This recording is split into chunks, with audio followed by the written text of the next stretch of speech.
There are moments in life that pass quietly, and then there are the moments the world was never supposed to see. Moments that weren't planned, weren't staged, and weren't meant for human eyes, but the camera was rolling. Tonight, on Forgotten Remains, we're diving into footage so disturbing, so unnervingly real, that even investigators couldn't explain what they were looking at. These aren't paranormal legends, urban myths, or scripted nightmares. These are real events, captured in the split second where normal life snapped into horror. A birthday party interrupted by something standing behind the children, even though no door opened. A hiker who recorded his final seconds whispering, "It followed me again." A convenience store employee who vanished mid-shift, with security footage showing a shape bending the wrong way. A live streamer laughing with her fans, until something breathes behind her microphone. And a police dashcam that captured a shadow crossing the road, even though the officers swear it wasn't human. Every clip you're about to hear is real. Every scream. Every breath. Every last second before the video cuts out. These aren't stories meant to entertain. These are warnings.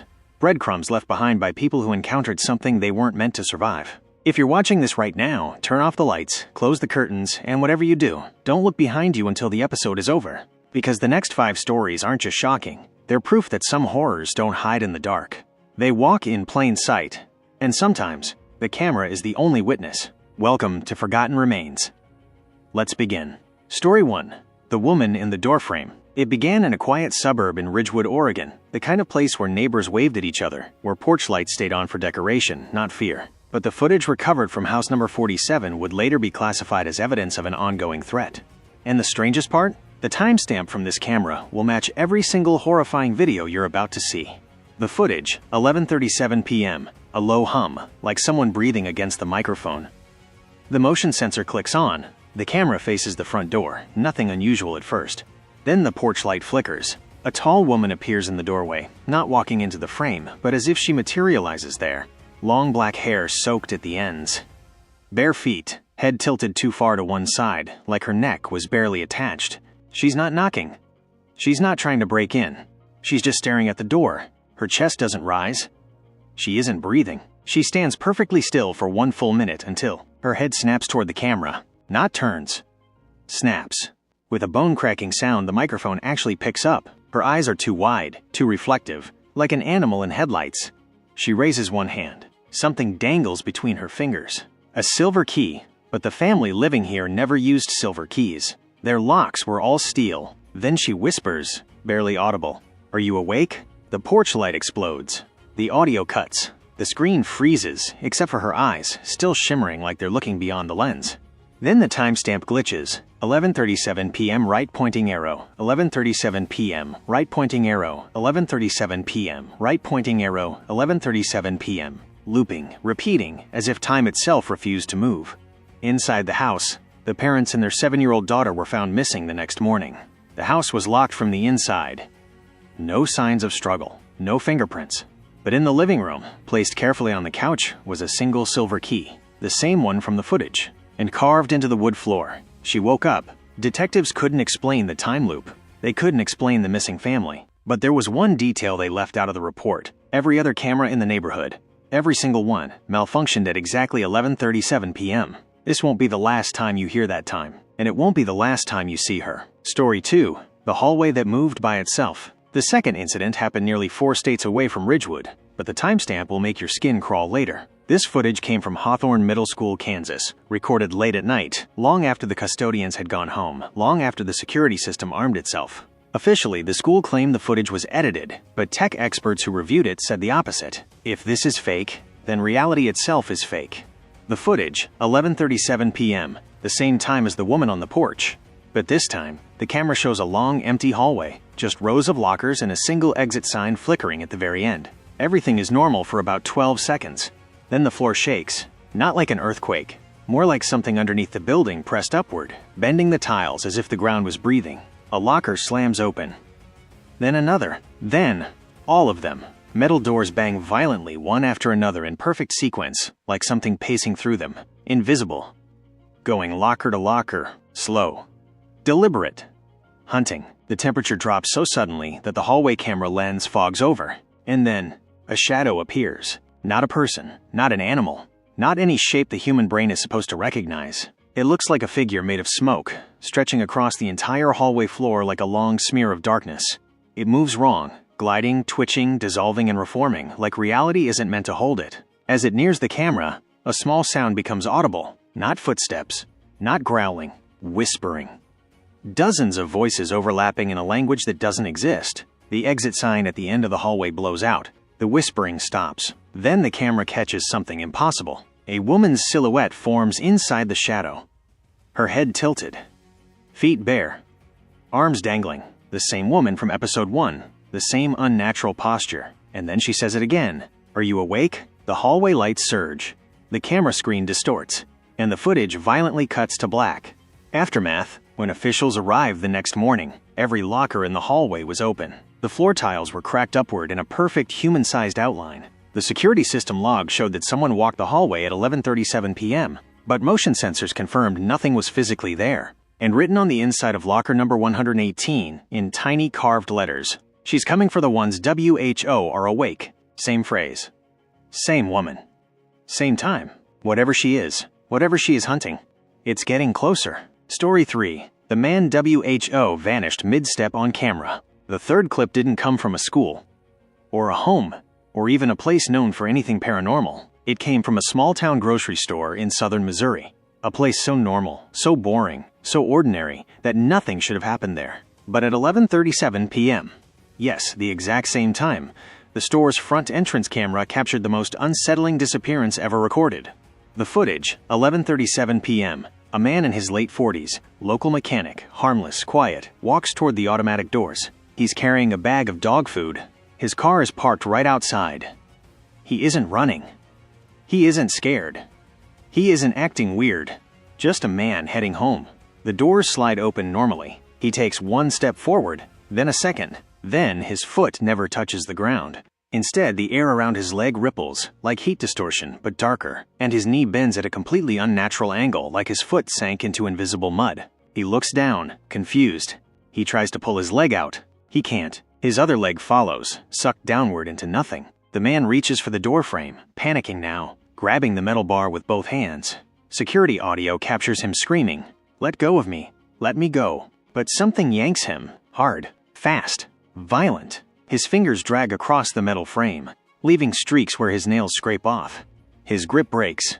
The man is pulled downward, not through the floor, not through a hole, but into an invisible vertical slit in the air, like a doorway made of shadow. His body folds unnaturally as he's swallowed into it. The last thing the camera records is his hand, fingers twitching, grasping, before the shadow door snaps shut like a mouth. Gone. Vanished mid-step. No trace. No blood. Nothing. The woman appears again.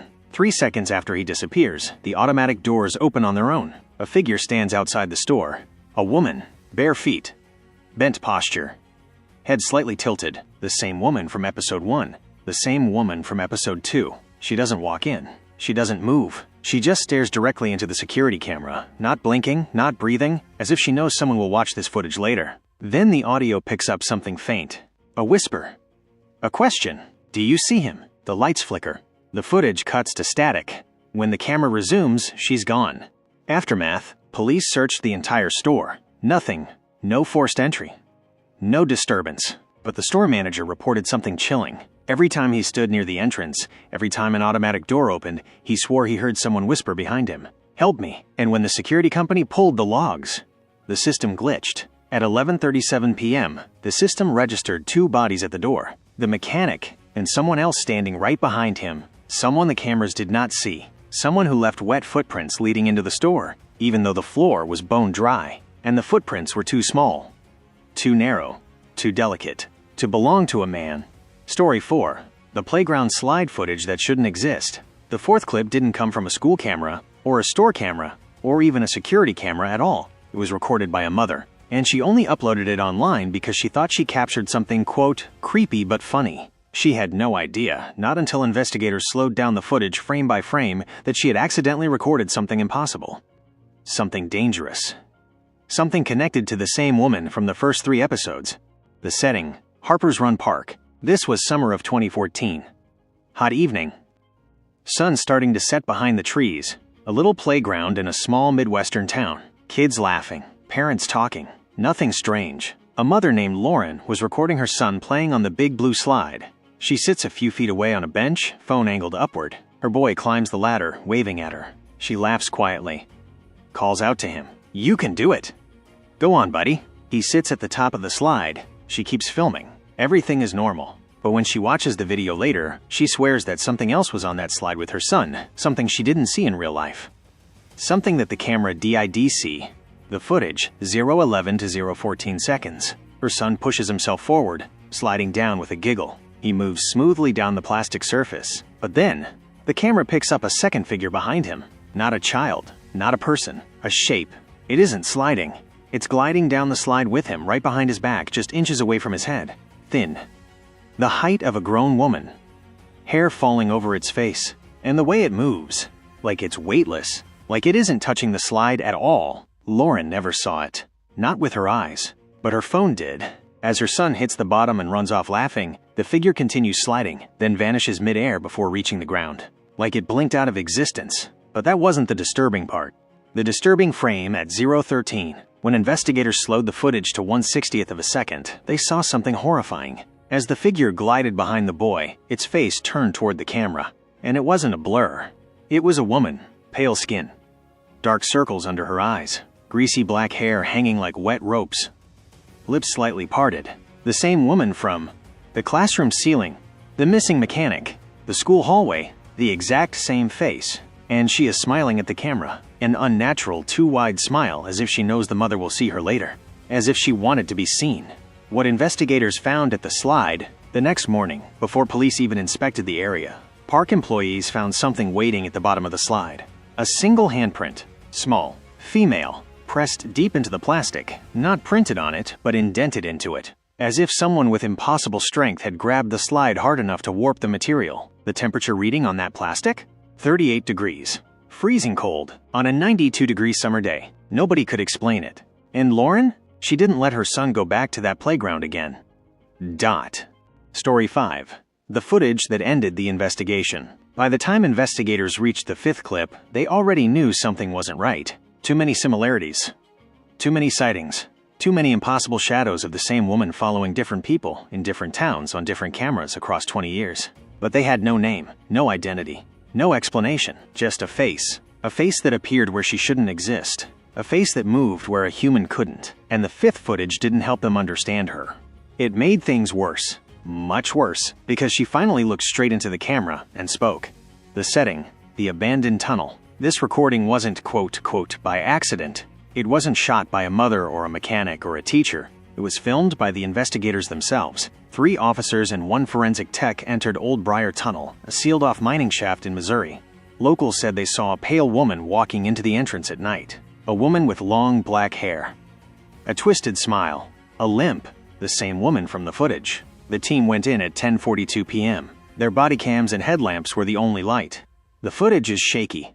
Dust suspended in the beam of the flashlights.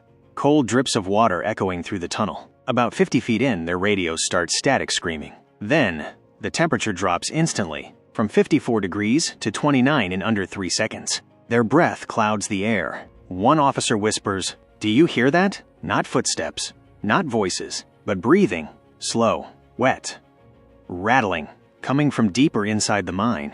0:46, the figure appears. The tunnel curves left. The officers turn.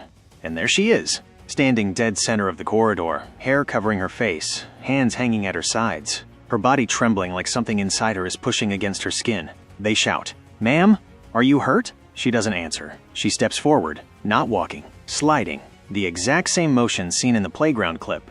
Weightless. Effortless. Wrong. One officer raises his flashlight. "Ma'am, stop!" She stops. Then, slowly, lifts her head. The face they all recognized. Her hair parts just enough to reveal her features. And it's unmistakable. The same woman from the classroom ceiling, the mechanic's mirror, the school hallway, the playground slide. The same impossible face. The dead smile. The hollow eyes. Except now, she's grinning wider. So wide that the corners of her mouth tear open, splitting the skin toward her cheeks. Blood trickles down. But she keeps smiling. 0:57. She speaks. The forensic tech, Jordan, takes a step back and the camera view shakes. He whispers, "What do you want?" The woman tilts her head. Then she answers, but not with a voice. Her lips move. Her throat vibrates. But the sound that comes out is a mix of all the previous victims' voices layered on top of each other. Men, women, children, all speaking as one. "You saw me." Her smile widens. The tunnel lights dim. Even the cameras glitch. "You kept watching." She steps closer. "You let me in." The officers stumble back, panicking. Their radios erupt with static again. But underneath the noise, a whisper. "Now I'll watch you." 104. The footage breaks. All 4 cameras distort violently. The audio becomes a shriek of overlapping voices. The woman rushes forward. No footsteps, no motion, just instant movement, as if she teleported to within inches of the closest officer. Her face fills the entire screen. The last clear frame of the recording is her eye. A pupil blown out. A reflection inside it. A silhouette of the officers, as if she was seeing them. Then, everything goes black. Aftermath. All 4 officers were found 19 minutes later, just outside the tunnel entrance. But they weren't the same. They were standing perfectly still, staring into the woods, mouths slightly open, freezing cold, non-responsive, alive, but empty. Every single one of their body cams, corrupted, glitched, unusable, except for those 64 seconds. The department sealed the tunnel, filed the incident under equipment malfunction, and ended the investigation permanently. But the most terrifying detail? 2 days later, a new clip appeared in the forensic tech's cloud storage. No one uploaded it. No one recorded it. Just a new file with a timestamp. It was a video, 3 seconds long. A woman standing in a dark room, hair covering her face, smiling at the camera, whispering, "Ready for the next one?" If you made it this far, you've just witnessed some of the most disturbing moments ever caught on camera. Footage that was never meant to surface, recordings that still leave investigators confused, and scenes that remind us of a terrifying truth. The world is far darker than the daylight lets us believe. Some of the people in these stories disappeared.